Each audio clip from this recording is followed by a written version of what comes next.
Hey guys, welcome back to my channel. This is a story of what if Naruto and Sasuke was like Hashirama and Madara. Naruto and Sasuke will be strong. Naruto will have a wood release and he is a Senju. Sasuke will, as you all know, an Uchiha. Now let's start the story. Chapter 16. Alright, next chapter is here. I hope it's a good one. It's been finished for a while now. I've been looking through it over and over to figure out if there's anything I can change about it, but I haven't found it. So, I guess I can just hope that it'll work for you guys. Even though all the members of Team Guy had become Chunin, Neji having reached the rank of Junin, they still got together for training sessions with their Junin. As much as Tenten and Neji hated to admit it, Guy's training was amazing. That was why they still gathered in training area 1 every other day to spar and exercise. That's right, my youngins.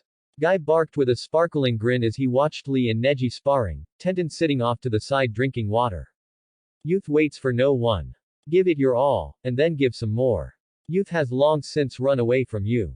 Tenten muttered quietly enough to escape Guy's notice. Maybe you need to take a breath and calm down a bit. An expertly executed catch and palm strike to the chest sent Lee to the ground, Neji standing over him with his hand raised and ready to strike. You're still telegraphing your kicks somewhat, Neji said, grabbing Lee's hand and helping him to his feet. You need to relax. Thank you for the advice, Lee said with a grateful smile. But you're just so fast that my style can't help but slip a little in my rush, especially if I want to maintain my power. Well, practice makes perfect, Neji stated as he turned around and walked 5 steps away from Lee, before turning to his teammate and taking a fighting stance.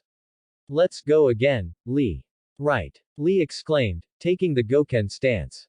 Before they could charge at one another, however, a voice reached their ears, one that they instantly recognized. Oh, wow, you're all so energetic, even this early. The team spun around to find none other than Senju Naruto approaching, smiling brightly at them. Oh ho, Naruto-kun. Guy barked, his grin widening. What brings you here this early? Training as well. Yeah, I was about to start, but I wanted to talk to you first, Guy-sensei, Naruto said, waving him over. Well then, what can I help you with? Guy asked, approaching the blonde, who reached up and scratched the back of his head in embarrassment. Well, in my last fight, I fought this guy who was damn near my equal in stamina. One of the reasons why I almost lost was because I wasted way too much energy fighting him. Kakashi-sensei says that it's because I'm an instinctual brawler. I never actually learned a proper style, not even the academy style. He said that if anyone knew a style that fits me, it'd be you. My rival certainly knows what he's talking about, Naruto-kun, Guy said with a nod. From what I've seen and heard from Kakashi, you are, much like Lee and myself, a fighter whose focus lies in causing external damage and breaking bones. Naruto glanced from Guy to Lee, who gave a wave followed by a nice Guy pose. His brow furrowed a bit as he looked back to Guy. You mean I'm suited for the Goken? No, Guy said immediately, shaking his head. No, the Goken is a style fitting a high-spirited hard worker who has never been trained. It shapes the fighter to fit it. Guy took a few steps back and closed his eyes. He seemed to be contemplating something, and Naruto put his hands in his pockets as he waited for the Junin to speak again. With your existing experience in fighting, you have already developed a set of movements that you are comfortable with, Naruto-kun, so it may be damaging to learn a whole new style at this point. After another few moments of silence, Guy opened his eyes and assumed a nice Guy pose, a sparkling grin almost blinding Naruto. Yash. Naruto-kun, if you will allow me, I wish to help you refine your current form into a whole new style. A new style, sensei? Lee asked curiously. He had always been interested whenever taijutsu was involved, after all, so he made his way over to the pair to join in the conversation. Is that possible? Anything is possible, Lee. Guy exclaimed happily. How about it, Naruto-kun? A whole new style. One that actually suited Naruto, one that wasn't just relying on improvisation. This sounded excellent to Naruto, who grinned. Sasuke wouldn't know what hit him, that was for damn sure. Well, I don't have much else to do. Let's do this. Yash. Well then, I will have you spar with Lee, so that we can figure out what to work on first. Neji and Tenten, standing off to the side, were slightly disturbed to see that Naruto's teeth were almost sparkling as he grinned, although his grin looked a lot more feral than the friendly nice guy grins of the green duo. The Kemonokan Beast Fist, they had named it. Given Naruto's natural ferocity in a fight, Guy had deemed Naruto an extremely close-quarter combat fighter, especially given both his natural and his chakra-enhanced strength. This strength allowed him to throw harder punches at shorter distances than normal people, so he benefited from getting real close to his opponents. Guy had also decided that Naruto would benefit from utilizing takedowns, submissions, and joint locks. He claimed that if Naruto took the fight to the ground, then he would be superior whether above or below the opponent. So that became Naruto's morning routine now during his team's downtime. He would wake up at 5 in the morning and meet up with Guy and Lee for training and spars. Despite his already considerable strength, Guy still wanted Naruto to start a rigorous physical training, which left him sore every night, much to his surprise. After all, he hadn't struggled with much for years now, other than physical recovery after fights. Soreness from training felt great, to be honest. To be honest, it had been ages since Naruto trained with proper weights. There was something incredibly refreshing about walking with heavy steps. He felt like the first time he'd started training, and it was amazing. But then, he had another training to focus on, one he'd rather skip if given a choice. And that was, Yo, Kurama. The giant fox was laying behind the bars of his cage as usual, and lazily opened an eye to glare at Naruto as the blonde appeared within his mind, his hand raised in a wave. What are you doing here? Kurama grumbled. Shouldn't you be off playing with the Uchiha or something? Probably, but I had to come here instead, Naruto said with a shrug. Oh ho, you're planning on doing as the Cyclops suggested, eh?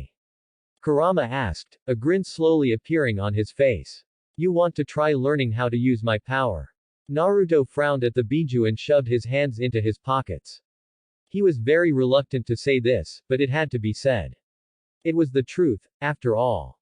Actually, while that was the main reason, I also came to apologize. This made Kurama flinch in surprise.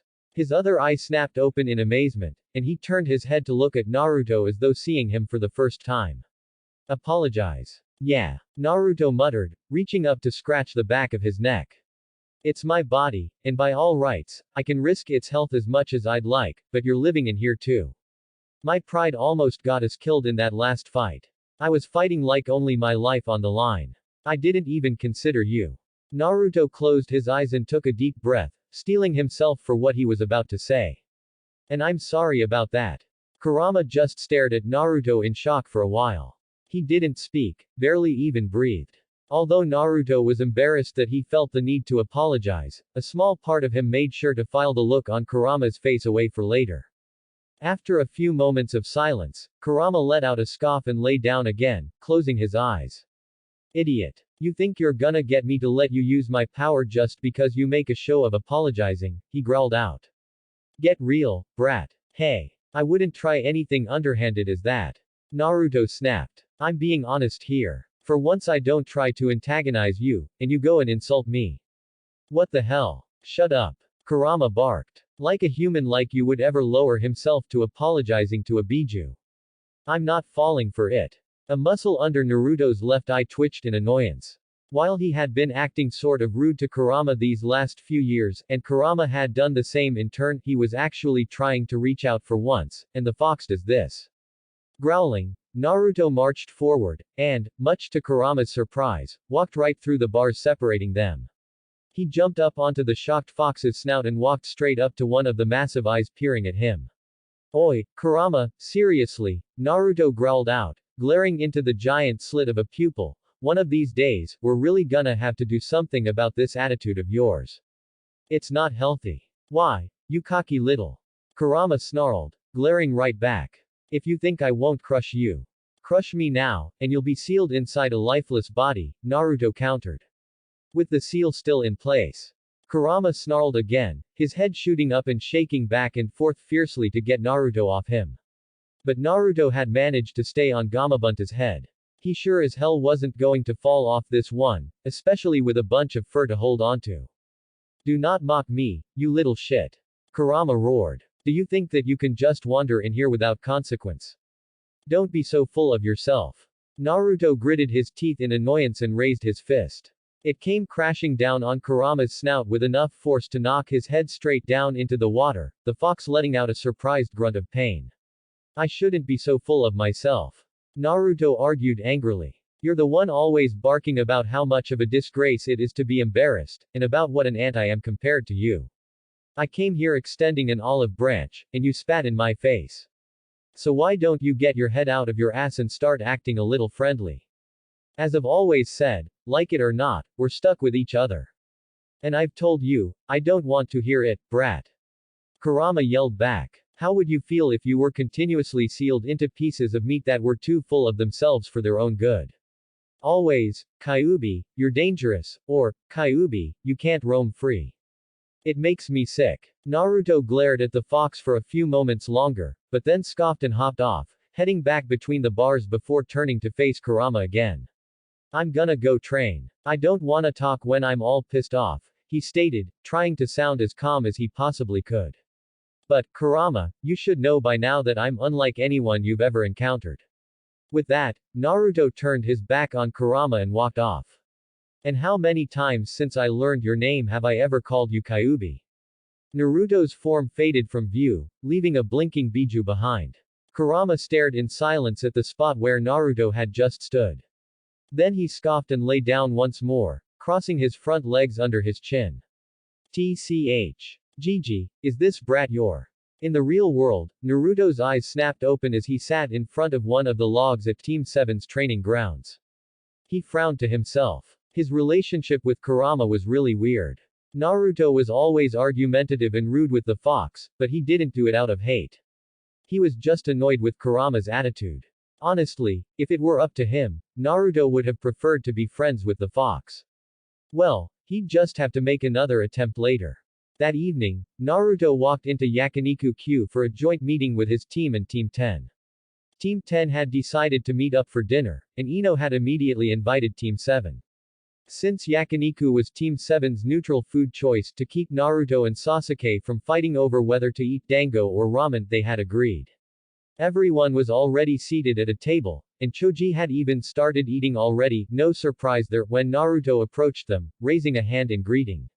Yo, happy folk, he greeted with a smile, taking a seat next to Ino, across from Sasuke.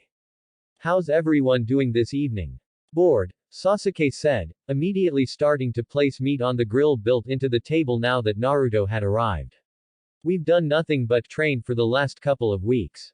Don't know what's so bad about it, Shikamaru yawned, looking bored as usual.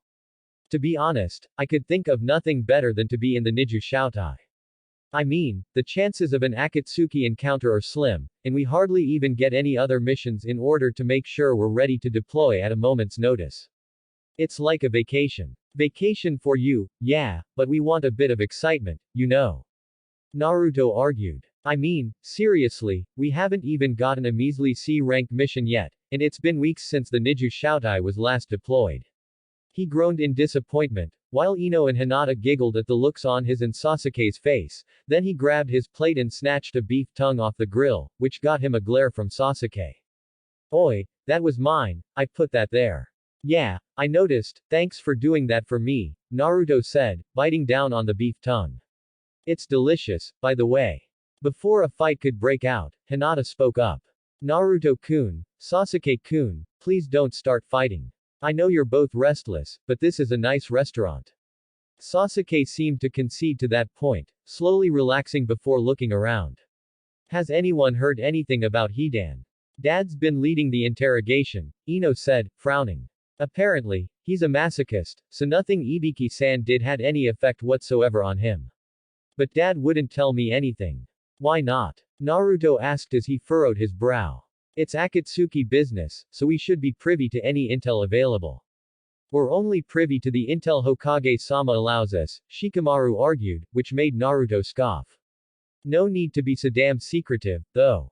Must be sensitive information. It was another week before anything exciting happened for Team 7, whereupon they were summoned to the Hokage's office.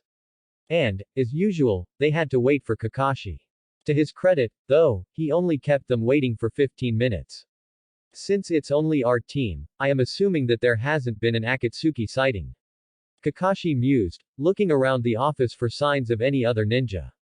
No, there hasn't, but I do have a special mission for you, an S-rank mission, Tsunade said, which immediately caught their attention.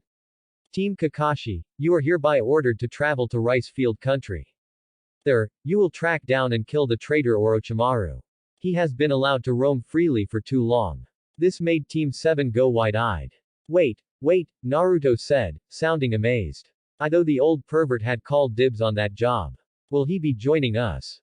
No, Jiraiya has gone on a different mission, Tsunade said shortly, which made Sasuke hum. You sent him on a different mission. It had to be one more important than Orochimaru, then. Akatsuki. Naruto was amazed how Tsunade could have lost so much money gambling when she had such a flawless poker face. Jiraiya's mission is between him and myself, she said.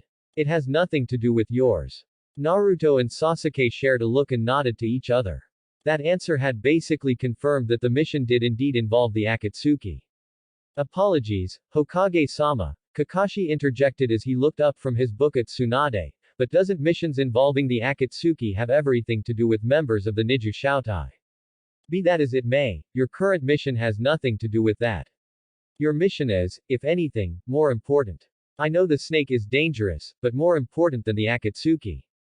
Yes, Tsunade said, nodding. You have 3 objectives. 1. Find and kill Orochimaru. 2. Find and kill his subordinate Kabuto. And 3. Try to uncover any information he may have regarding his anonymous informant within Konoha. Informant? Hinata asked in surprise. He has a spy in Konoha. No doubt he has many, but my concern is that he has a high-ranking informant within the Konoha leadership. The reports regarding his invasion 3 years ago were very suspicious, Tsunade confirmed with another nod. Kakashi immediately pocketed his book and stood up straighter. I have nothing against the mission, Hokage-sama, but is this safe? He asked, his gaze moving sideways to land on Sasuke. After all, the Sharingan is Orochimaru's goal at present. The risks have been taken into consideration, but I have faith in you 4. Naruto frowned, and Sasuke did as well. They both crossed their arms and shared a look with each other, before they directed their gazes at Tsunade. It's still suspicious how the old pervert isn't being sent on this mission, Naruto muttered, narrowing his eyes. What's he doing, exactly? I told you, that's none of your business. Tsunade snapped angrily. Naruto could see that he was testing her patience. She really didn't want him to know about this, apparently. Alright, enough, Kakashi spoke up suddenly, putting his hands on Naruto and Sasuke's shoulders. We're leaving in 1 hour. It will probably be a long trip, so pack accordingly. Team 7 reluctantly, at least in the case of Naruto and Sasuke, left Tsunade's office.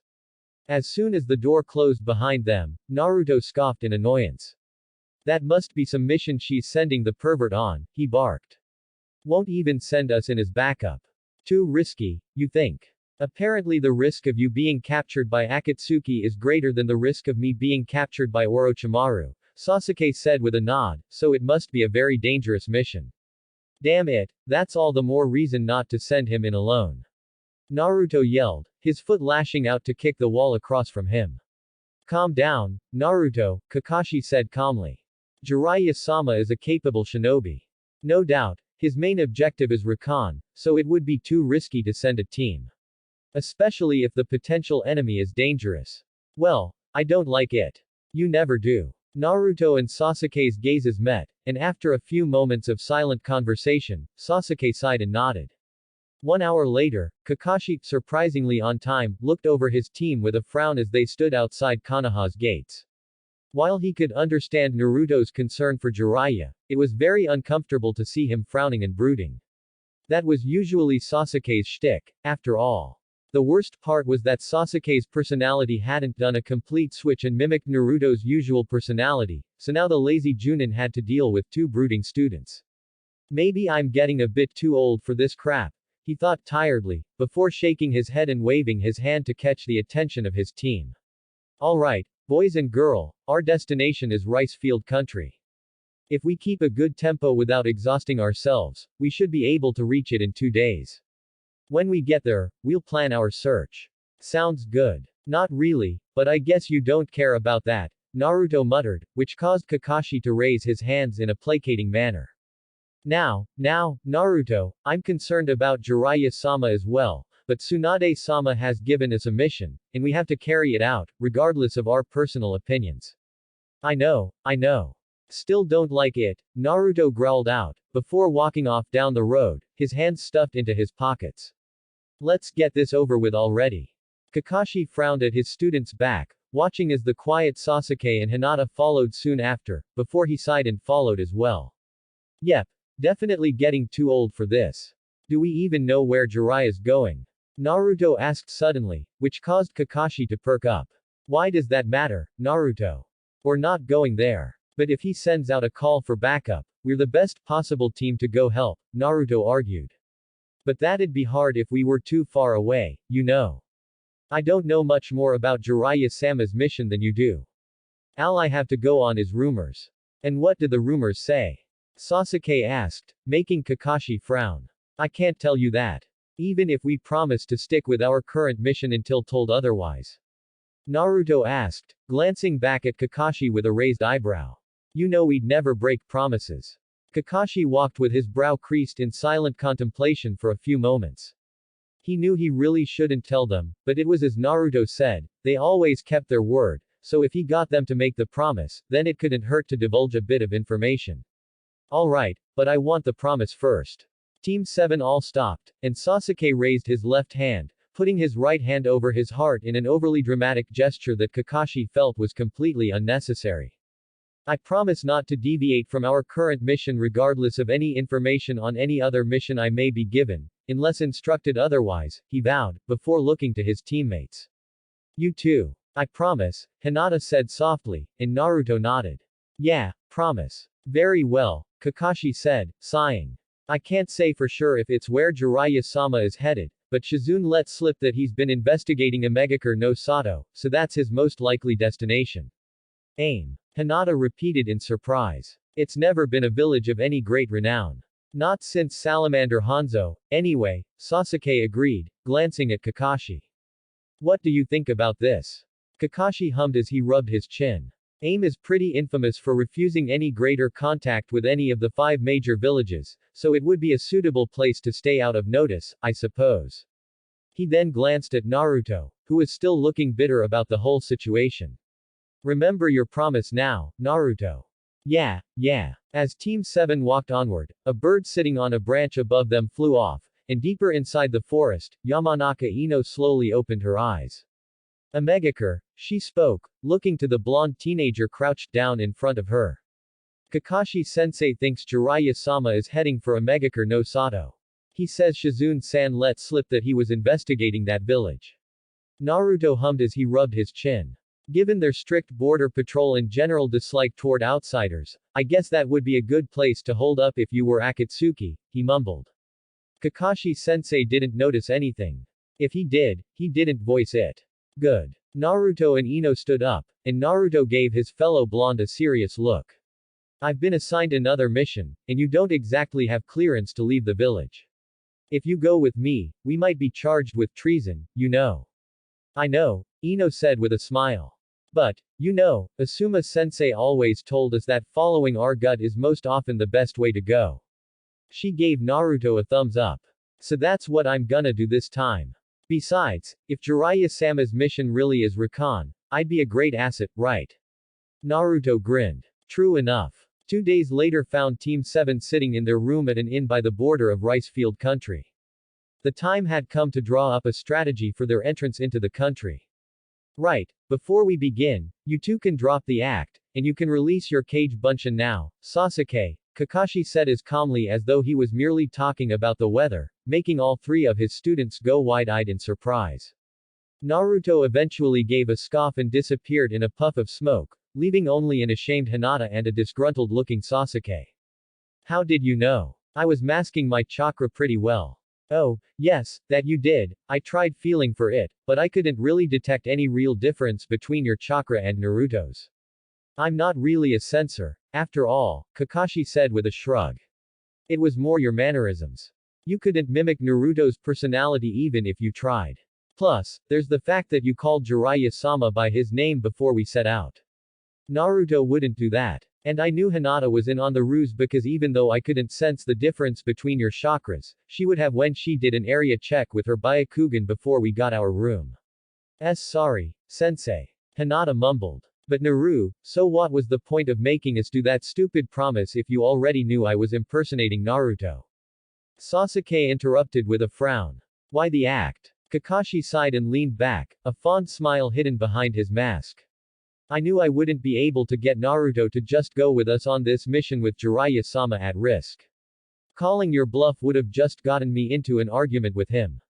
While I could have flaunted my higher rank and maybe even gotten him arrested for insubordination if I wanted, I really didn't feel like listening to his yelling.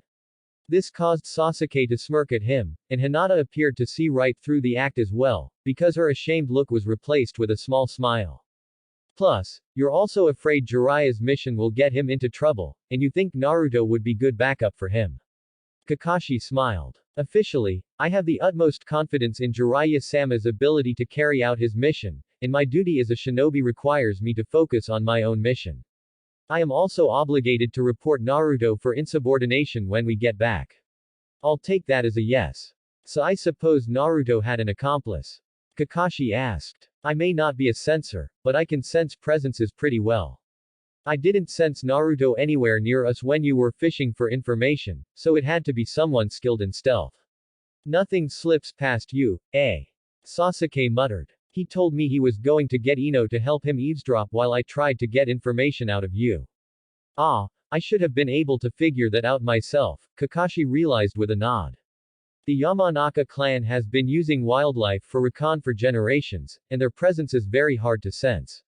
The Junin sighed to himself, really feeling too old for this.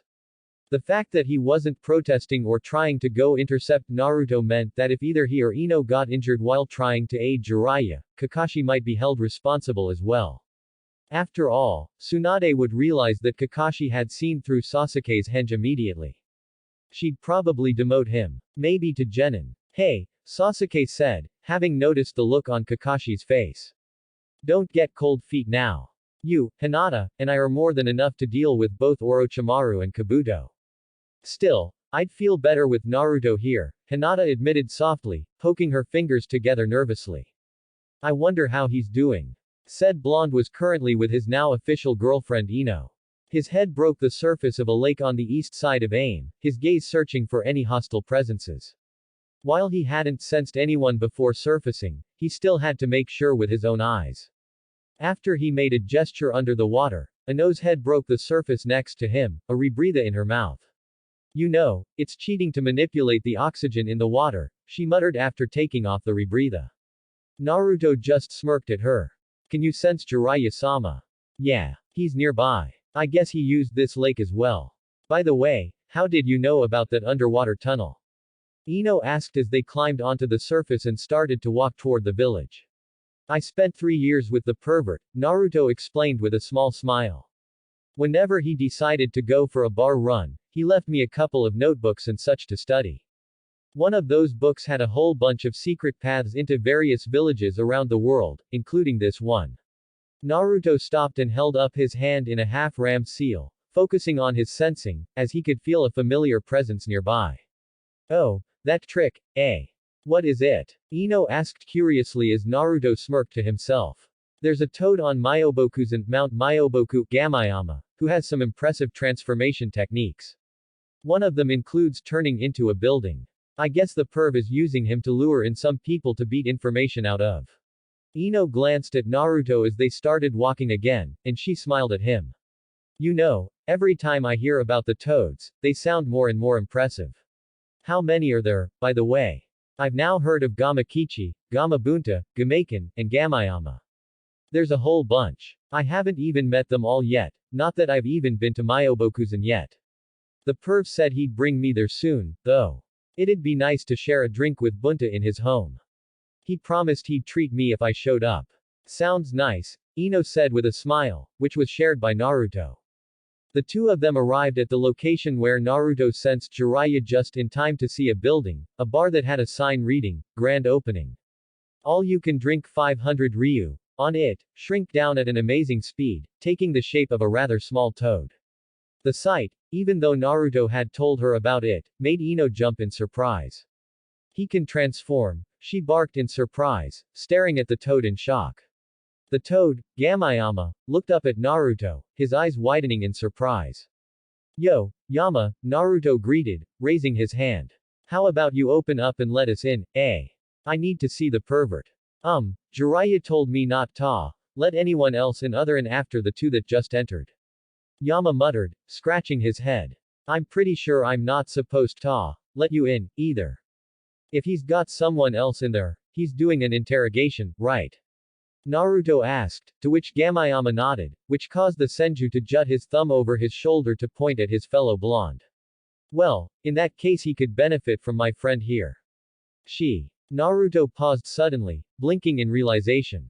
What the hell am I doing trying to reason with you? He asked, before stomping his foot down in front of Gamayama and giving him a glare. Oi, you little shit. Open the hell up, or I'll tell Bunta you were being stubborn. How's that, then? Gamayama flinched at that. There were times when the Toads cursed Naruto for becoming such good friends with Gamabunta. The boss of the Toads often made sure to protect Naruto and scold any Toad who insulted him. Fine, not like I wasn't gonna open up. Yama snapped. I was just playing around, ya know. Gamayama opened his mouth, his lower jaw hitting the ground.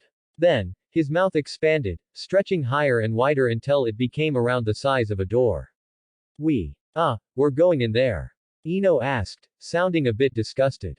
It looks gross. Seriously? Naruto asked, blinking at her. I thought you'd been forced to do gross stuff all the time in D-rank missions. I have, but it's not like I've enjoyed it, and I don't really wanna do any of it again. Well, it's either go inside, or risk someone seeing us standing in front of a ninja frog. I don't think the ninja of this village would take kindly to our presence. Amazingly, Ino was the first to enter the Toad's mouth, making noises of disgust when her sandals made squelching sounds upon touching the meaty, slime-covered floor. Did we seriously just go inside a Toad's stomach? Gamayama has special space-time seals on him that sort of turns his stomach into a pocket dimension of sorts, Naruto explained, a frown appearing on his face. The pervert tried to explain it to me once, but I'm not so far along in my Fuinjutsu studies that I could actually understand him. It's a very complicated seal, after all. Though low-ranked foot soldiers, no doubt, came a voice from further down the fleshy corridor, which made Naruto perk up. It was no doubt Jiraiya's voice. He gestured for Ino to hurry up, and the two of them dashed down the corridor. When they reached Jiraiya's location, they found him standing in front of two AIM ninja, both of whom had their arms enveloped by the fleshy wall, holding them in place. I want to hear, Jiraiya started, but stopped when he noticed the two new presences. His head snapped to the side to give Naruto his strongest glare, which still didn't actually affect the blonde. Hey, Naruto, what the hell are you doing here? I thought you were supposed to go after Orochimaru. This made Naruto smirk as he crossed his arms. Oh, I see. Since you left before we got the mission, I guess you gave it to us in order to keep me away from this place, eh? Jiraiya frowned at him. But when he saw Ino, his eyes widened in surprise. Oh, Ino-chan, good thing Naruto brought you. I guess he at least did something right, oi. I'd like you to take a look at these two, Jiraiya continued, ignoring the indignant-looking Naruto and pointing at the two AIM ninjas. Find out what you can about a guy named Pain, alright. Alright, chapter done. Let me know what you think, alright. Leave a review at the door. Thanks for listening. I hope you guys liked it. Don't forget to subscribe and leave a like for more what ifs and support the author. See you guys in the next video.